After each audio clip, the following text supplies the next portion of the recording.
WMG took my pants, and I loved it.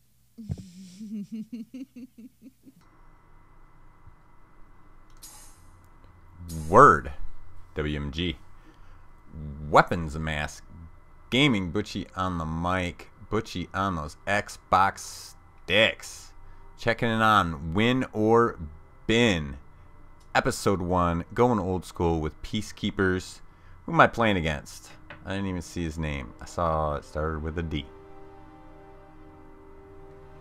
Yeah, Peacekeepers. I'm still fiddling with the build. I've been doing some play testing, and I can't... Oh, that's better. I've been having a hard time getting land in my opening grips.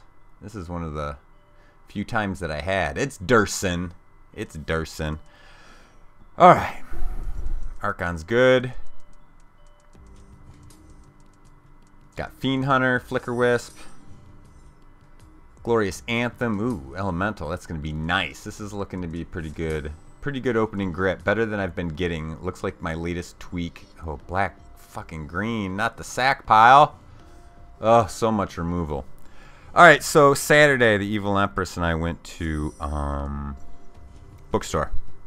So my usual routine when I need a new book is, well, obviously I go buy the next book in the next series, the next book in the series that I'm currently reading, but of all the series I'm reading right now, none of my authors have a new book out, so I'm in a dead zone. So it's time to find a new author, which is always fun because, I mean, the only way to find new good books is trial and error. So I go to Barnes & Noble. I get about 5 or 6 books off the shelf that look likely. Go buy myself a double cappuccino, sit down, and I read the first chapter in all of them. I spend a couple hours at the bookstore. I enjoy the fuck out of it, let me tell you. It's my church, but that's a whole different story. We won't get into that. So I read the first chapter of them, and then, you know, I buy some likely ones. So I got 3 books this week. I got, well, I'll just do them one at a time. So the first one that I bought, I'm on page 65, and I'm starting to regret it. It's called The Red Knight by Miles Cameron. Book 1 of the Traitor Sun cycle. So all of that sounds good to me. I like the title, The Red Knight. I like the fact that it's going to be a series, book 1 of the Traitor Sun cycle. I would like to know who the Traitor's son is and who the traitor is. Why is it a cycle? Is this like Wheel of Time, or do we have a cyclical nature of our world? Is the way that history happens? I don't know. That makes me interested. Plus, I like that you know, it's a big book. It's over 650 pages. It's also small print. So it could have been a 1,000-page book. All of those things are things that I like.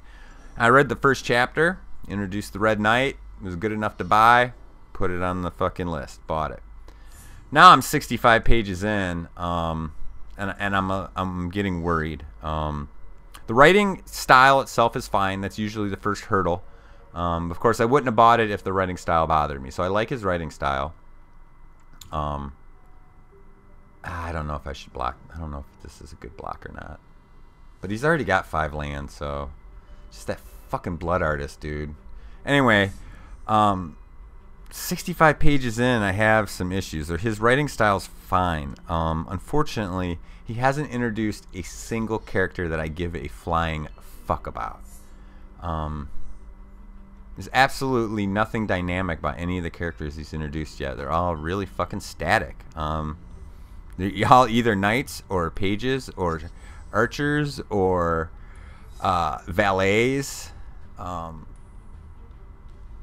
You know, the Red Knight himself, he's a young, basically young nobleman that wanted to go off on his own, so he took Papa's money and put together a mercenary troop, and they got a little mercenary band. It's 40 knights in their attendance, so it's a small army. In his world, each knight has a squire, a valet, and an archer. So a group of 40 knights, you got a 4 times 4 is 16, so it's 160 dudes. So it's sizable.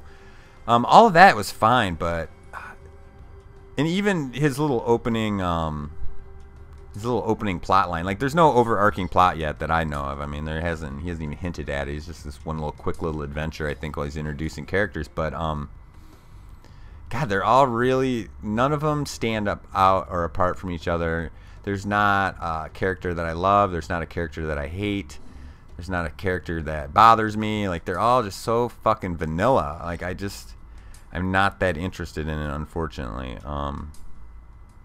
But it's a bit, like, I'm not going to obviously put it down after 65 pages. I always give a book 100 pages. I always give it 100 pages. So I'm assuming he has to introduce some characters here at some point that I like. I don't know. But for the time being, I'm giving The Red Knight quite a big meh.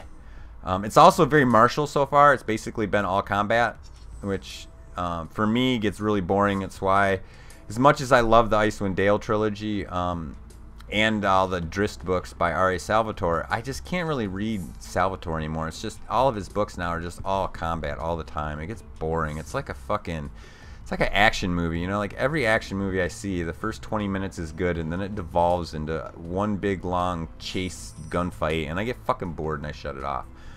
So alright, next book, Second Chances. I'm giving this author a second chance. The name of the book is Iceforged by Gail Z. Martin. I read a book I didn't read a book. I started reading a book, I don't even know if it's male or female. Gail can be either or. Oh, it's a female. I read the first 100 pages of another book that she wrote about 10 years ago, and I didn't care for it, and I put it down. But that doesn't mean I'm never going to read that author again. I mean, one thing that you have to understand is that one book does not make an author. Just because you don't like the plot or, you know, the feel of a certain book doesn't mean you're not going to like another one. That's something I've learned as I've gotten older. When I was younger, if I didn't like one book by an author, that author was off the list. I never read him again. But I learned my lesson in the reverse way. When I was younger, I had read Memory, Sorrow, and Thorn, which is definitely in my top 5. If you guys haven't read Tad Williams' Memory, Sorrow, and Thorn, it's definitely in my top 5. One of the best trilogies of all time. And To Green Angel Tower, the last book in the series, is one of the best books I've ever read. It's just fucking amazing. It's everything that I like about a fantasy book. That's another discussion. So what happened was I read that series, was fucking in love with it, read it a second time. Then Tad Williams comes out with his next series, Shadow March of some shit or something or other. I read the whole entire first book, and I only finished it because it was Tad Williams. I didn't like the world. I didn't like the characters. I just didn't like it. I keep trying, too. I keep trying that series, other stuff he's written. I can't find anything else I like by Tad Williams, but that original trilogy is one of the best things I've ever read. So obviously, I think that works the other way, too. Just because I didn't like Gail Z. Martin's first or one of her older books doesn't mean I'm not going to like one of her books now that she's more mature and she's been in the game for a while. Besides, she seems pretty prolific. She's written a lot of books, and I wouldn't be seeing her books on the shelf every time I go to the bookstore if there wasn't something there to offer to somebody. So I want to give her another chance, which is Iceforged. And it's pretty interesting. I've only read the first chapter of this one, but it's kind of funny. Prince, king, princess, all sitting there chilling. The king's a dick. He rapes his own daughter. The son is like, what the fuck is wrong with you? Why did you rape my sister? And he's like, I'm the king. I can. So fucking the prince kills Pops in a fit of rage. You know, completely understandable. Well, of course, he gets sent off to prison, like this little penal colony. And, you know, that's where the first chapter ended. But that was interesting to me. I can already tell that I'm going to like... I'm gonna like the main character. He hasn't really introduced any other ones. She hasn't really introduced any other ones. I haven't read enough of it to make much of a judgment on it, but I don't know. It seems interesting. I'm gonna give it a go. I'll give you guys an update once. I'll probably put down, after another 40 pages, put down The Red Knight, and then I'll go to this, and I'll give you guys an update once I get to like a 100-page review of that. And then the last one I got was Blood's Pride by Evie Manieri. It's got a great cover, man. As a matter of fact, I think I'll take some pictures. I'll throw up some the covers of these books so you can see them.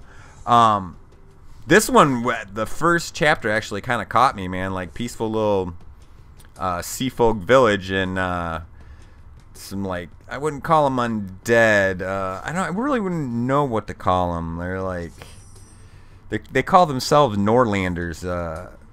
They're like these pale, tall, undead-looking things. They just come in and fucking lay waste to the fucking city. the priests in the temple apparently know who they are, and they know what they got in for them. They the townsfolk asked the priests in the temple to come help us, and they all just kill themselves. They all just jump off a cliff. So all the villagers are like, oh shit, we're fucked. Just like Golgari over here, man. I didn't even notice my opponent quit.